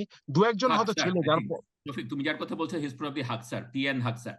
হ্যাঁ প্রবাবলি পিএন হাকসার, উনি তো প্রাইম মিনিস্টারের পার্সোনাল উপদেষ্টা ছিল। আরেকজন যে মেইন যে একজন ছিল মানে তাদের ন্যাশনাল সিকিউরিটি অ্যাডভাইজার কাকে বলা যায়, কে জানি ছিল, something Miss Dixit নাম, Dixit, জেএন দীক্ষিত।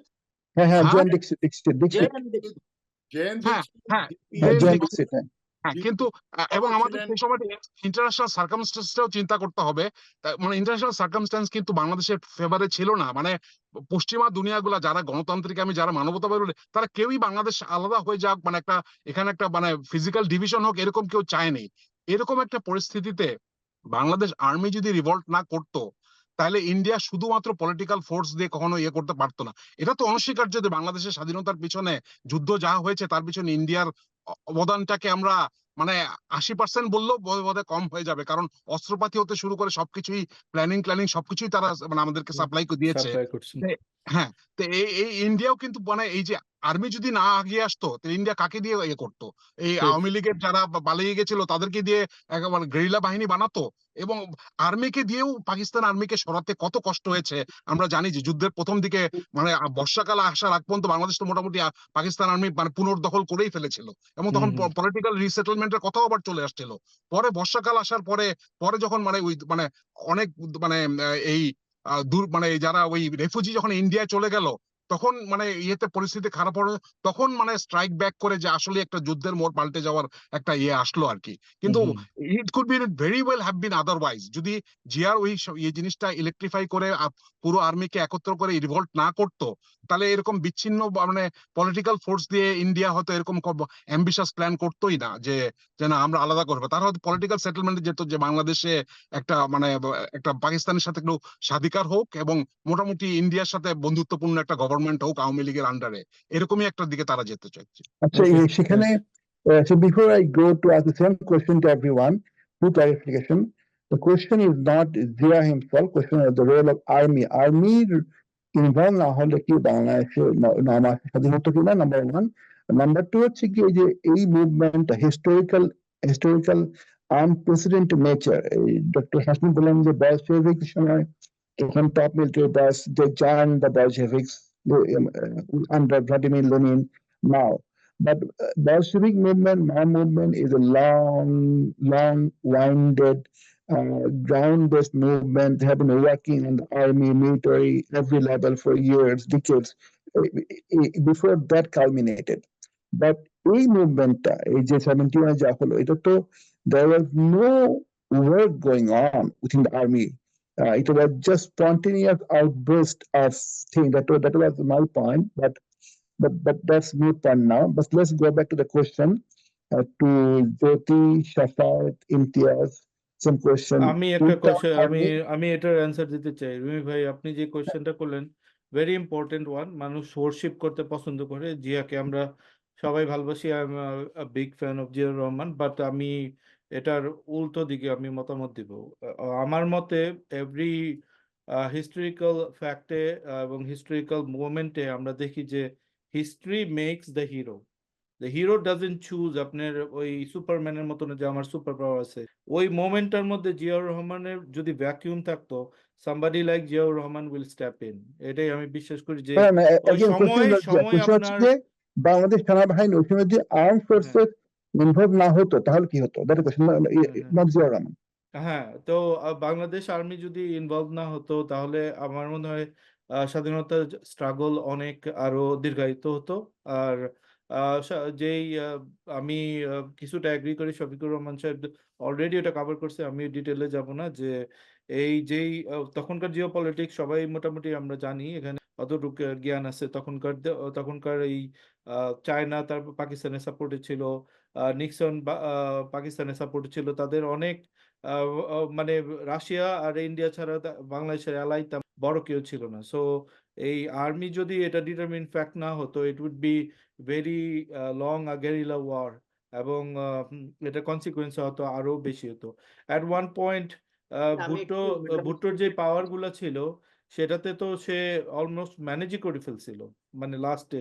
এবং ওই সময়টাতে মানে বাংলাদেশের জন্ম যদি মানে একটা সিগনিফিকেন্ট পয়েন্টে না হতো, এই স্বাধীনতা আসতোই না। আমার যেটা মনে হয় যে এই ডিক্লারেশন হয়তো ওই একটা লুজ কনফেডারেশন বা এই জাতীয় একটা কিছু করে জোরতালি দেওয়ার চেষ্টা করা হোক। So anyway I will just move on to. আমি যদি একটু অ্যাড করি, যেটা এই একই কথা যেটা শফিক ভাই যেটা বলছিলেন, যে এখানে একটা জিনিস হচ্ছে গিয়ে যে তাহলে আমাদের স্বাধীনতার মানে কি কি রাস্তা খোলা ছিল? এক, ইদার পলিটিক্যাল সেটেলমেন্ট, অথবা হচ্ছে গিয়ে আর্মড রেবেলিয়ন। এটাই তো হয় এদিকে অথবা এদিকে। এর আর এছাড়া তো আর স্বাধীনতার আমি কথা বলছি, যেটা মির্জা ভাই বললেন যে হ্যাঁ loose confederation, that is a different issue. যদি স্বাধীনতা একদম কমপ্লিট ইন্ডিপেন্ডেন্স, এটা ইদার হতে পারে হ্যাঁ একদম ইন আ সিভিল ওয়ে, যে পলিটিক্যাল সেটেলমেন্ট হবে বা একটা গণভোট হবে, গণভোট করে এইভাবে আস্তে আস্তে ক্ষমতা হস্তান্তর, this could have been one way. অথবা হচ্ছে কি এই যে একদম আর্মড রেবেলিয়ন, রক্তাক্ত, এই দুইটাই তো। Can I intervene for a second? Yes, go ahead.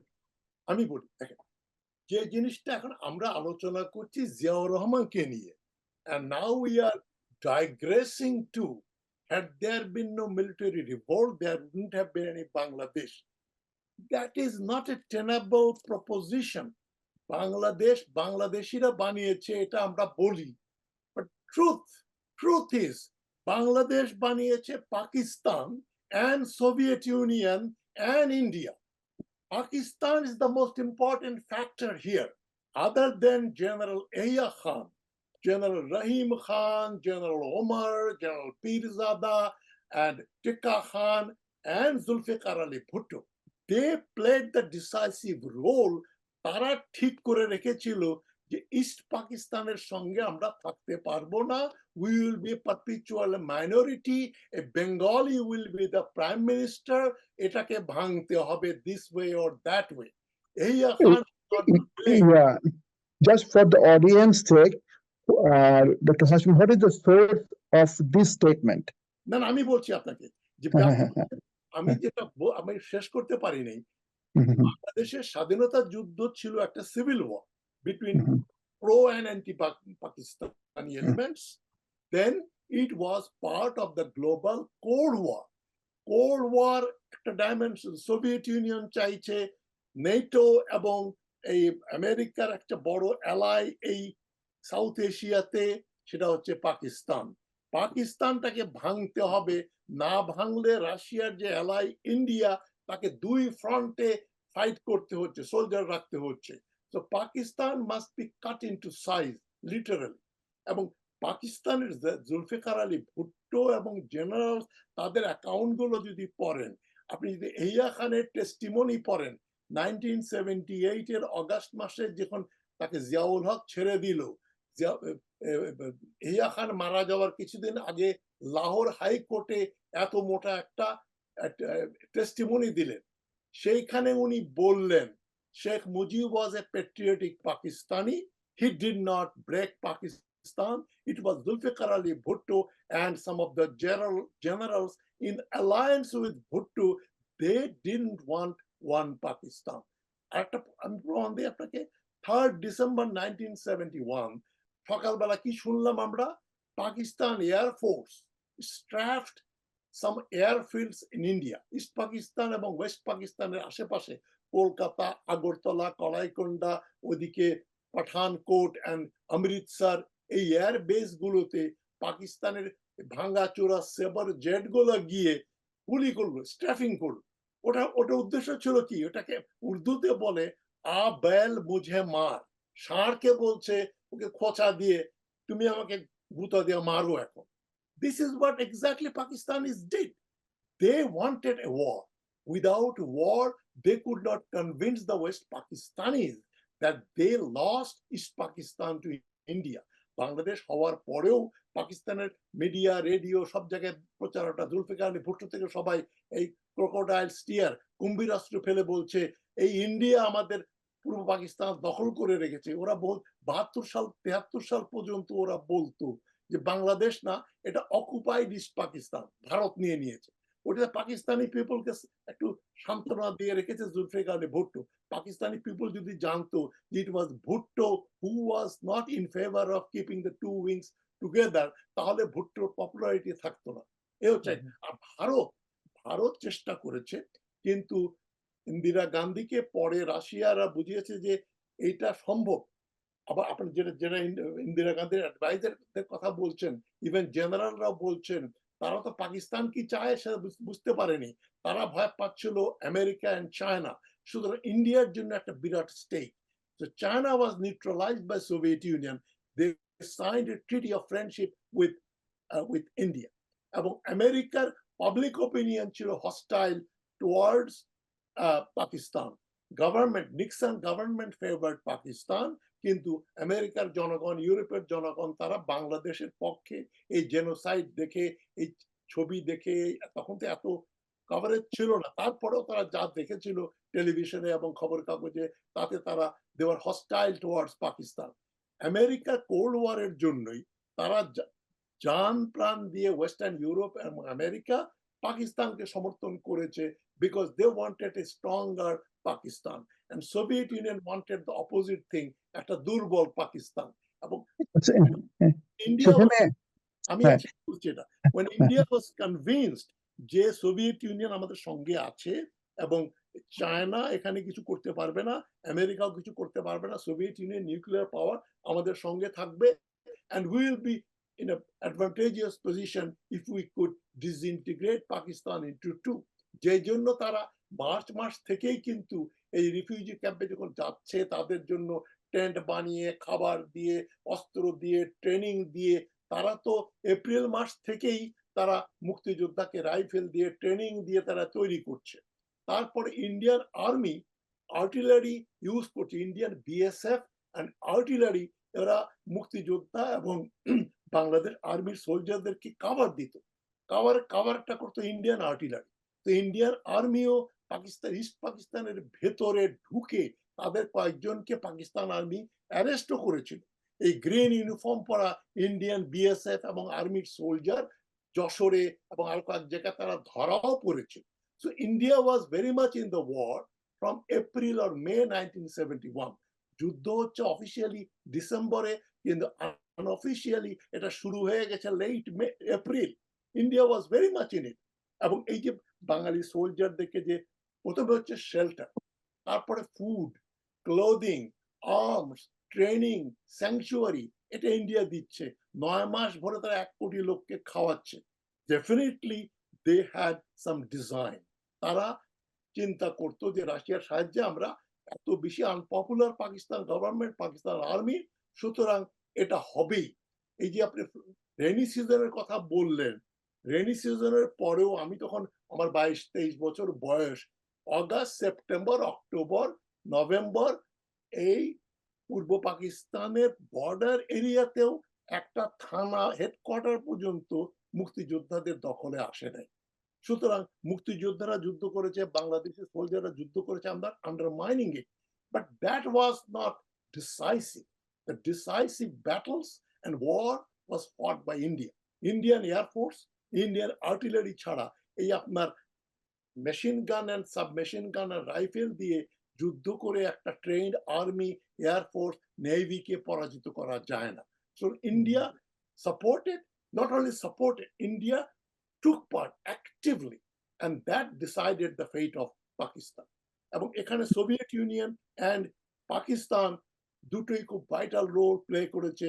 Pakistan unnecessary provoke করে যদি যুদ্ধ না করত, যদি ওই যে তারা ওই পোল্যান্ড যেটা সিজ ফায়ার করতে চেয়েছিল, ভুট্টো সেদিন কাগজ ঠাগজ ফেলে দিয়ে ইউনাইটেড নেশনসে বলছে আমরা 1000 বছর যুদ্ধ করবো, এই করবো, সে করবো। মানে Bhutto was creating a deadlock so that there was no understanding, no peace between East Pakistan and West Pakistan, or between India and Pakistan. So Ziaur Rahman ne jon alochona korchi amra, Ziaur Rahmaner we revolt was a symbolic and historic একটা importance ছিল। তবে ওই তর্কে না গিয়ে যে বাঙালি সৈন্যরা যুদ্ধ না করলে, যুদ্ধ বাঙালি সোলজারদের চাইতে সিভিলিয়ানদের সংখ্যা ছিল বেশি। বাঙালি সোলজার কয় হাজার, 1500-এর মতো ছিল। and they recruited মুক্তিযোদ্ধা। এই মুক্তিযোদ্ধাদের করে তারা 40-50 হাজার মুক্তিযোদ্ধাকে ট্রেন করেছে। তো এটা এই সমন্বিত বাহিনী মিলে তো যুদ্ধ করেছে। তারপরে that was not enough, they needed Indian artillery, Indian tanks, Indian air force. এটা না হলে যুদ্ধ 3 বছর 4 বছর 5 আচ্ছা, বছর। আমি জ্যোতি ভাইয়ের কাছে যাব। আচ্ছা, Thank আমি you, Yusuf সাহেব। before we go to Jyoti about the last question, same question he'll answer, but এখানে what Dr. Hashmi just mentioned, extremely radical thought এবং very plausible, যে পাকিস্তান এস্টাবলিশমেন্টের একটা অংশ wanted to break Pakistan down. They thought it's lost cause. There is no reason to keep holding that part. We cannot keep it. So the General Rohim, General Pirzada, it's a very plausible radical thought process. এবং এটা রহিম ভাই, এটা কোনো radical না, এটা তো এটা মোটামুটি মানে in the future. But এখন এখানে আরেকটা কথা before Jyoti answers some question, 1907 March 7 মার্চে যখন শেখ সাহেব ওনার বক্তব্য দিলেন, এটা তো হিস্টোরিক্যাল এস্টাবলিশড ফ্যাক্ট যে উনি বক্তৃতা শেষ করেছে, যদিও এখন ভিডিও বলা হয় জয় বাংলা বলে, কিন্তু he finished his speech with the word Jiye Pakistan. এটা আমি অনেক বই পড়েছি, ইনক্লুডিং শামসুর রহমানের বই পড়েছি, হুমায়ুন আহমেদের বই পড়েছি, যে he finished the speech with the slogan Zia Pakistan. সুতরাং that's one step I wanted to add, but এখন Jyoti Rahman will ask the same question. How vital was the role of military involvement in 71 9-month successful war? I think I would thank you, Rumi bhai, and thank you everyone. So আমি রুমি ভাই আপনার প্রশ্নটা multiple stage answer দিচ্ছি। So point number 1, just to echo what Professor Hashmi said and Shafiq also বলেছিলেন, যে the global factor and so on. It's not just that the West was backing or China was backing Pakistan and Soviet Union was backing India. এটুকু তো অবশ্যই। On top of that, all the non-aligned countries, almost all of them, যেখানে India actually had a big soft power, তাদের actually ভালো image ছিল, people like Gandhi and Nehru, they were genuinely respected in many countries in Africa, in Arab countries, in Indonesia and so on.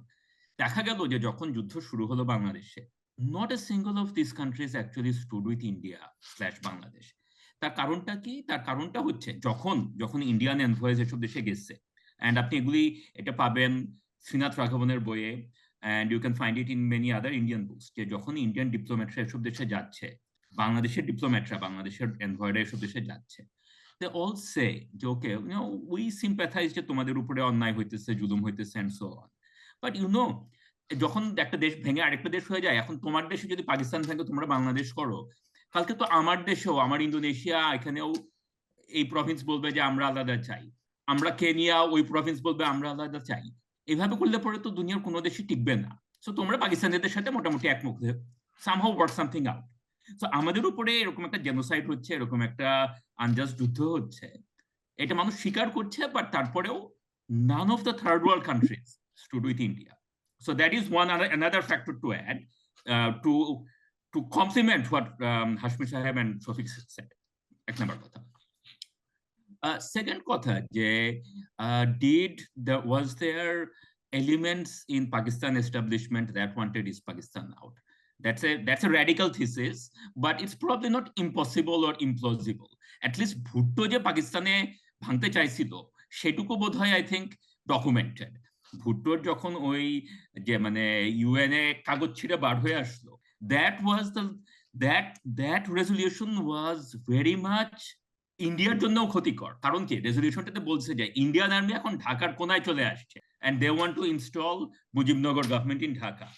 তখন resolution বলতেছে যে ceasefire হবে, ceasefire হওয়ার পরে demilitarisation হবে, Indian and Pakistani troop Pakistan থেকে চলে যাবে, তারপরে ইউএন অ্যাডমিনিস্ট্রেশনের আন্ডারে রেফারেন্ডাম হবে, তারপরে ঠিক হবে, which basically means যে ইন্ডিয়া যে মিলিটারি গেইনটা পেলো, they have to give up all of that. পাকিস্তানের জন্য this was the best lifeline in December 71 and Bhutto wrote that up. So এটা থেকে আমরা কনক্লুড করতে পারি যে ভুট্টো had ulterior motives. এইটুকু বোধহয় প্রফেসর হাশমির থিসিসের এইটুকু বোধহয় আমরা we shouldn't have any doubt about that at all. I think this is documented. আচ্ছা, now coming back to the question যে what role did the army জ্যোতি ভাই, জাস্ট ওয়ান থিং, ওরা যে ক্ষমতা ট্রান্সফার করে না, এটা কি বড় প্রমাণ না যে এটা তো একটা বিশাল প্রমাণ? We are digressing from Ziaur Rahman, so let's keep the discussion short, okay? অবশ্যই। Now bringing it back to me, ভাই, your actual question যে আর্মি যদি রেবেল মিউটিনি না করতো তাহলে পরে মুক্তিযুদ্ধ হতো কিনা। So my sense of reading from Pakistani officers and generals, many of them were actually caught surprised যে এই স্কেলে মিউটিনি হচ্ছে। এই স্কেলে মিউটিনি যদি না হতো, একটা দুটো সোলজার হয়তো করতে পারে, কিন্তু এরকম যে 3-4টা ইউনিট একবার বা company after company would mutiny, they probably did not expect that. কি হতো তো বলা মুশকিল, কিন্তু it's possible to argue যে Pakistan army would have cowered down, kill enough people and suppress the mutiny. তাই যদি হতো তাহলে পরে গিভেন যে পাকিস্তানে তো কি হতো বলা খুবই মুশকিল, বাট আই ডোন্ট নো যে স্বাধীনতা হতো কিনা। তো I remain skeptical. Okay, thank you very much. এখন let's move on to a second phase of the discussion. 71 16 December থেকে 75 3rd নভেম্বর, এই সময়কালটাতে জিয়াউর রহমানের রোল ছিল deputy chief of army staff, second man Shafiullah. এখন ওই সময়টাতে একটা রুমার আছে, আমি বিভিন্ন টেক্সটে পড়েছি যে by 74 it was decided that Ziaur Rahman he will never become army chief, হবেন না, he will be removed from army or he will be sent on deputation to as the ambassador to Czechoslovakia. That was the rumor, that was the fact. So ওই সময় জিয়াউর রহমান হাতে কোনো commando ছিল না, but still most probably because of his 71 মার্চের ঘোষণা এবং তার আরো কিছু পার্সোনাল ট্রেটের কারণে he was still popular. But let's shed light on Ziaur Rahman between 71 16 December থেকে 75 15 আগস্ট পর্যন্ত। প্রফেসর হাসমি। আমি একটু কনফিউজ। এখানে মনে হচ্ছে 71 এবং হোয়াট উড হ্যাভ হ্যাপেন্ড ওইটাই টাইটেল হলে ভালো হতো। জিয়াউর রহমানকে ফর নাথিং এনে তারা বলছেন জিয়াউর রহমানের উপর আলোচনা। We are giving less than 10% on Zia. আর 90% আমরা কথা বলছি 71 এর যুদ্ধে we have spent 1 hour 10 minutes. So এখন আপনি কোন দিকে যেতে চান? Ziaur We sorry, we digress. We spent too much time on that topic. It was not intentional. Yeah. কিন্তু এটা তো আপনার একটা আলোচনার বিষয় হচ্ছে জিয়াউর রহমান। রচনা লিখতে যাচ্ছি আমরা জিয়াউর রহমান, সেখানে আমরা চলে আসলাম 71 কি হতো না হতো, এইটা নিয়ে আমরা 1 ঘন্টার বেশি ডিসকাস করেছি। এখন আর কয় ঘন্টা কথা বলবেন? জিয়াউর রহমানের ব্যাপারে আলোচনা করতে হলে তার চলে আসতে হবে সোজা 75 এর অগাস্টের পরে November, then Ziaur Rahman, real Ziaur Rahman emergence after he became the chief marshal administrator and president. তার যে 5.5 বছরের যে rule পিরিয়ডটা, that is the most significant period if we want to discuss Ziaur Rahman. কিন্তু এখানে Yeah, it is our program. Let's make a short discussion about that period of time. Anybody has anything to add on Ziaur Rahman from 71 December থেকে 75 15 August পর্যন্ত? শাফায়েত? জি, এখানে আসলে আপনি রুমি ভাই আপনার কোয়েশ্চেনটা কি যে আপনার এই 71 এর ডিসেম্বর থেকে নিয়ে 75 পর্যন্ত এই টাইমে জিয়ার ওই সময় জিয়াউর রহমান আমরা কি জানি এবং what was his role, how much powerful he was, and was he part of conspiracy? First of all যখন শেষ হয়ে গেল, তো শেষ হয়ে যাওয়ার পরে কি হচ্ছে যে আমাদের জিয়া তো তখনও হি ওয়াজ কমান্ডিং জেড ফোর্স। তো সেই জেড ফোর্সটাকে কনভার্ট করা হলো অ্যাজ 44 ব্রিগেড, যেটা বর্তমানে কুমিল্লাতে আছে। উনি কিছুদিন কুমিল্লার ব্রিগেড কমান্ডার ছিলেন। এখানে একটা লক্ষণীয় ব্যাপার হচ্ছে জেনারেল শফিউল্লাহকে যে চিফ অ্যাপয়েন্ট করা হয়েছে এটা কিন্তু 72 এপ্রিলে। 72 এপ্রিল পর্যন্ত এই সময়টাতে কিন্তু তখন পর্যন্ত general Osmani was acting as the commander in chief of all 3 forces. এটা কিন্তু আমাদের 3 বাহিনীরই যে চিফের যে অনার বোর্ডের প্রথম নামটা কিন্তু জেনারেল ওসমানী। আচ্ছা, তো ওসমানী এবং এটা জেনারেল শফিউল্লাহর কাছ থেকে সরাসরি আমরা শুনেছি। আমি নিজে ঢাকায় 46 ব্রিগেডের স্টাফ অফিসার ছিলাম এবং উনি যেহেতু উনার যে এস ফোর্সটাই তো কনভার্ট হয়ে 46 ব্রিগেড হলো।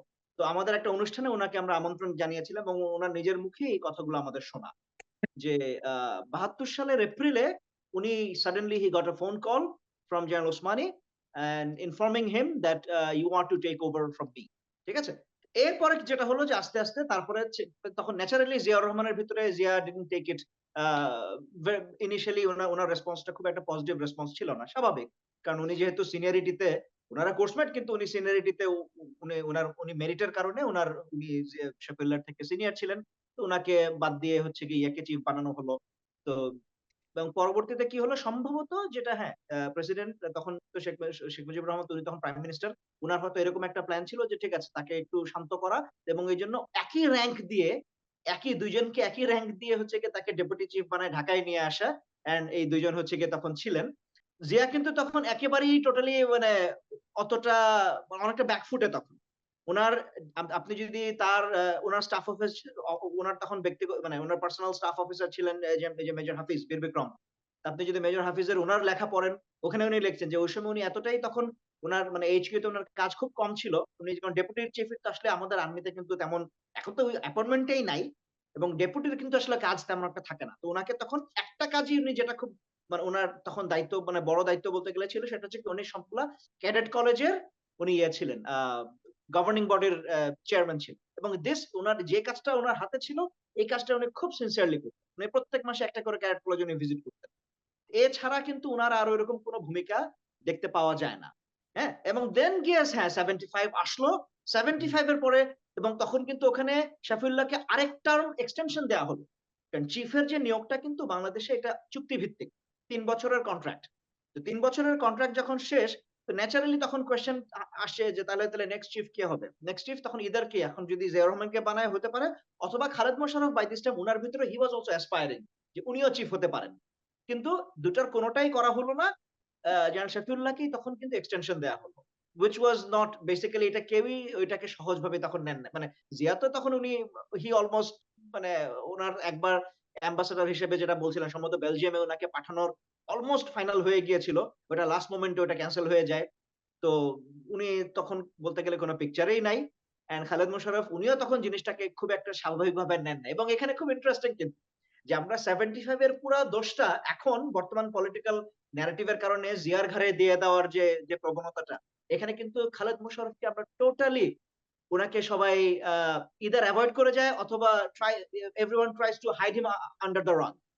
এখানে কিন্তু খালেদ মোশাররফের একটা অনেক বড় ইয়ে ছিল যেটা আমরা বলি না বা কেউ আলোচনা করি না। যে এই যে ফারুক, মেজর ফারুক যে উনি যে এটার মেইন মাস্টারমাইন্ড যাকে বলা হচ্ছে এই ঘটনার, মেজর ফারুকের who was the main the source of power for Farooq? It was Khaled Mosharraf. কারণ খালেদ মোশাররফ ছিল উনার মামা। এবং যার কারণে খালেদ মোশাররফের কারণেই কিন্তু মানে উনার কারণেই তখন এই যে রশিদ মেজর রশিদ যে উনার সাথে এটাতে মেজর রশিদের তো তখন ঢাকায় থাকারই কথা ছিল না। মেজর রশিদের তখন পোস্টিং হয়ে গিয়েছিল যশোরে। উনি ইন্ডিয়াতে একটা কোর্সে ছিলেন, সেই কোর্স থেকে আসলেন, এসে উনার তখন যশোরে পোস্টিং হয়ে গেল। কিন্তু ফারুক জানতেন যে উনার যে পরবর্তী যে গ্র্যান্ড প্ল্যানিং, সেই গ্র্যান্ড প্ল্যানিং এ হি নিডস মেজর রশিদ। কারণ উনারা তো আবার আত্মীয়, দুজন তো ভাইরা ছিলেন, দুই বোনকে বিয়ে করেছিলেন। তো হি নিডেড রশিদ। এবং এই জন্য রশিদের সেই পোস্টিং অর্ডার ক্যান্সেল করানোর জন্য he ultimately went to his own uncle Khaled Mosharraf. এবং খালেদ মোশাররফই তখন ওনার যশোরের পোস্টিং ক্যান্সেল করে তখন ঢাকায় টু ফিল্ডের সিও হিসেবে কারণ রশিদকে পোস্ট করলেন। And that's how they became together.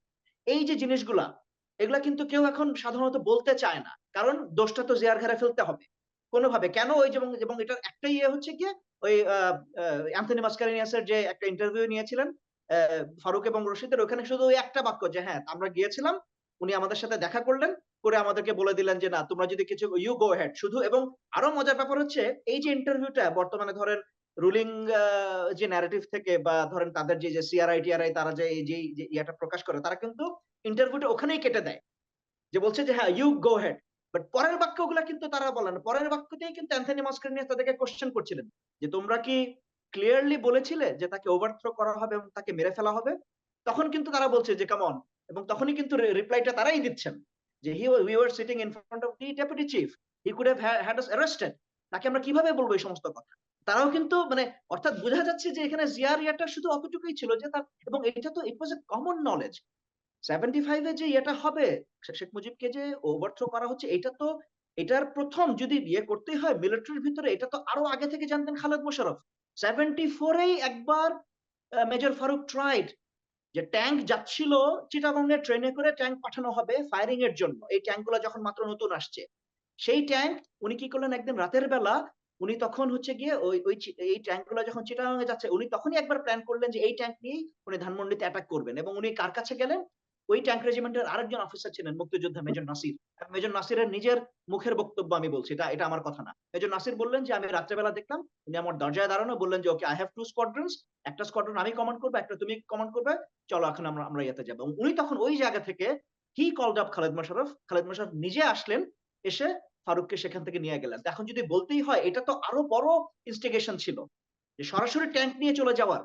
ওইখানেও খালেদ মোশাররফ কিন্তু উনি ওনার নিজের ভাগ্নেকে কিছু বলেন নাই, কিছুই করেন নাই। He continued his service where he was, ঢাকাতে বসে।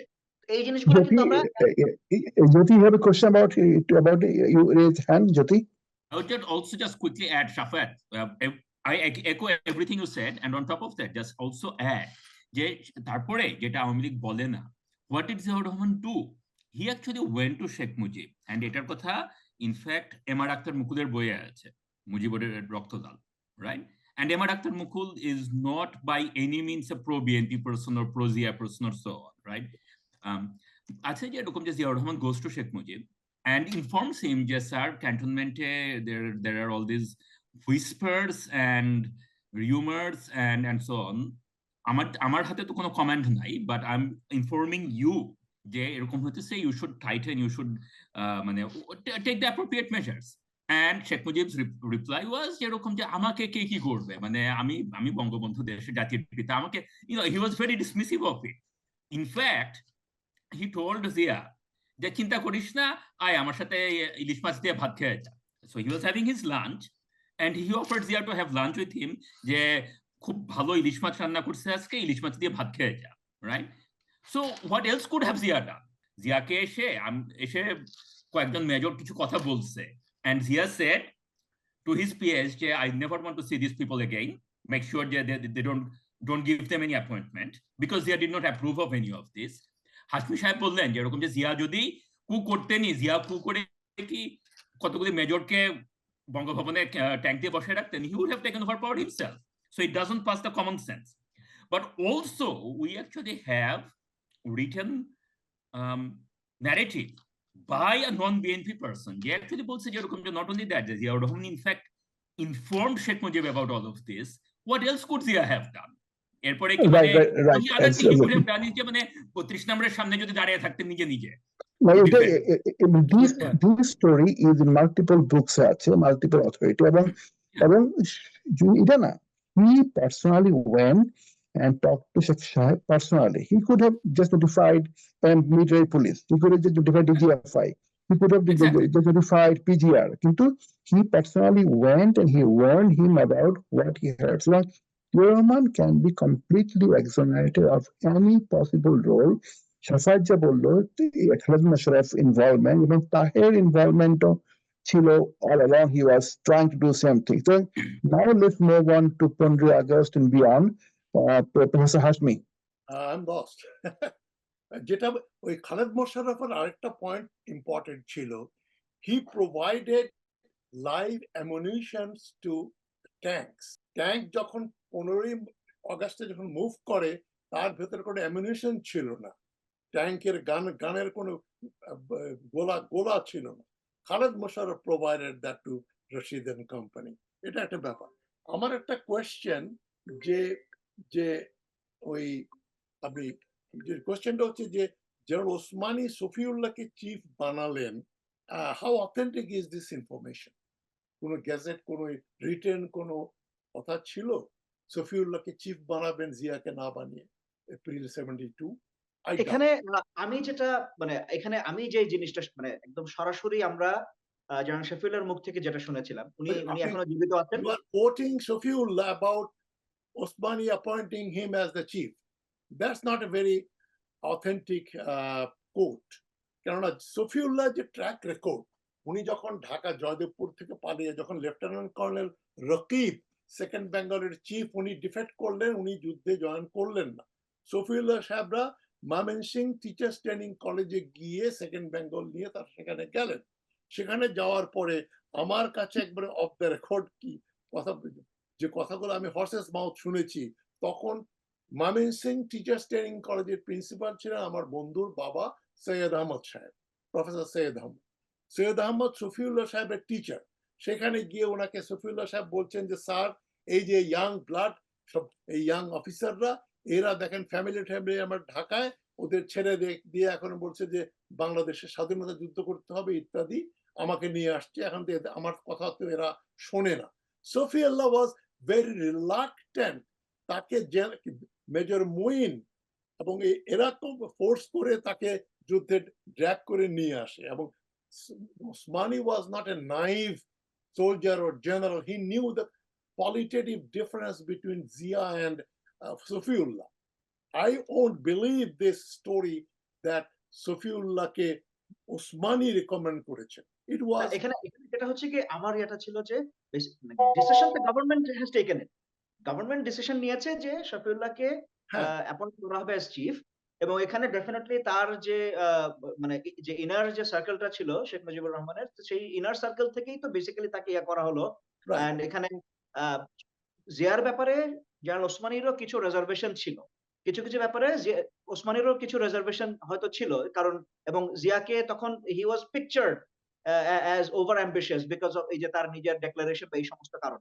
তবে যেটা সরাসরি আমরা জেনারেল শফিউল্লাহর মুখ থেকে শুনেছি যে উনি যখন গভর্নমেন্ট ডিসিশন নিয়েছে এবং নেওয়ার পরে শফিউল্লাহ তাকে ফোন করে বলেছেন যে you are taking over from me, এবং এটা তখন এবং so আপনার কথাতেই আসে, decision had been taken and then General Osmani was talking about the fate complete, এটা অলরেডি হয়ে গেছে, Safiullah has become the new chief, so Osmani বলছে তুমি আমার কাছ থেকে ক্ষমতা পাওয়ার আমি হ্যান্ড ওভার করে দেবো তোমার। স্টোরি এখানে শেষ হয়ে যাওয়া উচিত বলে আমি মনে করি। আমি মনে করি না Osmani was that naive. Zia ফট ব্রেভলি, যে সিলেট লিবারেশনে তো সবচেয়ে বড় কন্ট্রিবিউশন জিয়া এবং মেজর হাফিজদের ইউনিট, তারা যে মুক্তিযোদ্ধা নিয়ে যে সিলেটে যে এটা করলো, that was Ziaur Rahman. Ziaur Rahman was very much active soldier. এখন কি আমরা 75 এর পরে ইফ উই গো ফার্দার আমরা কি দেখি? 7ই নভেম্বরে যে ঘটনাটা ঘটলো, 3রা নভেম্বর, 7ই নভেম্বর, this has been over analysed. আমরা সবাই জানি কি হয়েছিল, কর্নেল তাহিরের ব্যাপার, এই যে অফিসার কি আপনার সেনা সেনা অফিসার ভাই ভাই এই ধরনের ব্যাপার ট্যাপার, একটা লেফট ওরিয়েন্টেড একটা গ্রুপ আর্মির ভিতরে কাজ করছিল, and they preferred Zia to Safiullah. তো Zia became a hero because আর্মির একটা অংশ কিন্তু চাচ্ছিল যে জিয়াকে চিফ করা হবে, সফিউল্লাহকে না, এবং somehow circumstances led to his rise as the new commander in chief or whatever. Ziaur রহমানের আসল রোলটা তো শুরু হলো 7th নভেম্বরের পরে। এই যে উনি এই যে ভার্চুয়ালি যদিও সায়েম প্রেসিডেন্ট ছিলেন, practically the whole show was being run by Ziaur Rahman, major general Ziaur Rahman. উনি তারপরে যে কাজগুলো করলেন ওইটাই এখানে আমাদের ইভালুয়েশন দরকার, যে জিয়াজের পরে যে যখন প্রেসিডেন্ট হলেন, বিএনপি করা হলো, প্রেসিডেন্ট হলেন, real Zia emerges here as a nation builder. মুক্তিযুদ্ধের ফেট কি হতো উই ডোন্ট নো, হয়তো আর 5 বছর যুদ্ধ চলতো। ইন্টারন্যাশনাল আইনে সেসেশন ইজ এ ক্রাইম, কোন দেশ সিসিড করলে সেটা জাতিসংঘ সমর্থন করে না। এক্সাম্পল শ্রীলঙ্কার তামিল ইলাম, এই যে প্রভাকরণকে শ্রীলঙ্কার আর্মি মেরে ফেললো, তারা বলছে যে excesses were done, but killing of Prabhakaran was never condemned by UN. Similarly বায়াফ্রাতে যেটা হলো, নাইজেরিয়া ক্রাশ করলো সেসেশনিস্ট মুভমেন্ট, শেখ মুজিবুর রহমান এটা জানতেন, সেই জন্য উনি 7ই মার্চে কেন 26শে মার্চে উনি স্বাধীনতা ঘোষণা করেন নাই, and he wanted to be the prime minister of Pakistan. Fair enough. And Hashmi Saheb, Biafra was just around then. Biafra was very fresh in everybody's mind. Ji, তখন 67 যে and there too hundreds of thousands of people were killed. 67 to 71 পর্যন্ত। সুতরাং জিয়াউর রহমানের credit goes যে উনি যখন ক্ষমতাটা পেলেন বা নিলেন, যেটাই বলেন, when he became chief martial administrator, president যখন হলেন, তার যে অ্যাচিভমেন্ট গুলো, এইটা তো আপনার এই যে আমাকে একজন শেয়ার করেছে আপনার মানে এটা বোধহয় আপনার ঈদ থেকে নেওয়া, মানে যে নিউ ইয়র্ক টাইমস এর যে কতগুলো এডিটোরিয়াল উঠেছিল জিয়াউর রহমান আসার পরে, এটা যেমন একটা হচ্ছে November 9, 1975, নিউ ইয়র্ক টাইমস কি বলছে, Bangladesh since independence just failure, reject করছে। November 9, 1975, তার কিছুদিন পরেই নিউ ইয়র্ক টাইমসের টোন চেঞ্জ হয়ে যাচ্ছে, poor but hopeful, Bangladesh has not collapsed after all. February 29, 1976 A article লিখছে যে বাংলাদেশ গরিব কিন্তু আশান্বিত, বাংলাদেশ ভেঙে পড়ে নাই। তারপর সেখানে তার প্রেইজ করছে জিয়াউর রহমানকে, যে growing population is a big problem for Bangladesh. But Zia's successful family planning drive, Raja Kondom and Maya Bori, এই শব্দ দুটো নিউ ইয়র্ক টাইমস ব্যবহার করেছে, বলছে জিয়া বুঝতে পেরেছেন যে এত পপুলেশন আনম্যানেজেবল হয়ে যাবে, we must cut down demographic pressure. September 30, 1976, যেখানে ওইখানে ওই কথাটা বলা হয়েছে, জিয়া সাকসেসফুল ফ্যামিলি প্ল্যানিং। তারপরে আপনার আসছে February 26, 1979, ওয়াটার ম্যানেজমেন্ট, এই যে বাংলাদেশে ফ্লাড হচ্ছে, শস্য নষ্ট হচ্ছে, জিয়াউর রহমানকে প্রেজ করে বলছে Bangladesh raises food outputs having it's imports over 5 years, 5 বছরে বাংলাদেশের বিদেশ থেকে ইম্পোর্ট কমিয়ে দিয়েছে। 79 এর ফেব্রুয়ারি মাসে বলছে নিউ ইয়র্ক টাইমস, জিয়াউর রহমানের জন্য বাংলাদেশের ইম্পোর্ট কমেছে, এক্সপোর্ট বাড়াচ্ছে, এবং ফ্লাড কন্ট্রোলের ব্যাপারে Bangladesh has taken a bold step. তারপরে April 9, 1979, এই আবার নিউ ইয়র্ক টাইমস বলছে Bangladesh wing business, Bangladesh investor এন্টারপ্রেনিয়রদের নিয়ে আসছে বাংলাদেশে, EPZ এই যে এক্সপোর্ট প্রমোশন জোন বানালেন জিয়াউর রহমান, ওইটাকে নিউ ইয়র্ক টাইমস প্রশংসা করছে যে বাংলাদেশ এখন ফরেন ইনভেস্টমেন্ট আসছে, Bangladesh is not a basket case. August 30, 1980 বলছে France and Bangladesh sign an agreement to build a 400 million nuclear power station. ওটা পরে রাশিয়ার কাছে গেল, আগে থেকে রাশিয়ার হাতে বোধহয় কাজ হচ্ছিল। ওইটাও জিয়াউর রহমান শুরু করেছিলেন। শেষ হচ্ছে জিয়াউর রহমান মারা যাওয়ার পরে 7th জুন 1971। জিয়াউর রহমান 25, এটা আমি শেষ হওয়া- 81. 81, 7th June 1981, জিয়াউর রহমান মারা যাওয়ার আগে বলছে এভরিওয়ান লুজেস ইন বাংলাদেশ কু অ্যাটেম্প্ট। যারা এই জিয়াউর রহমানকে মারার কু করেছে, everyone is a loser. If there are worse places than Bangladesh these days, much credit goes to Ziaur Rahman. বাংলাদেশের চাইতে যদি কোনো খারাপ দেশ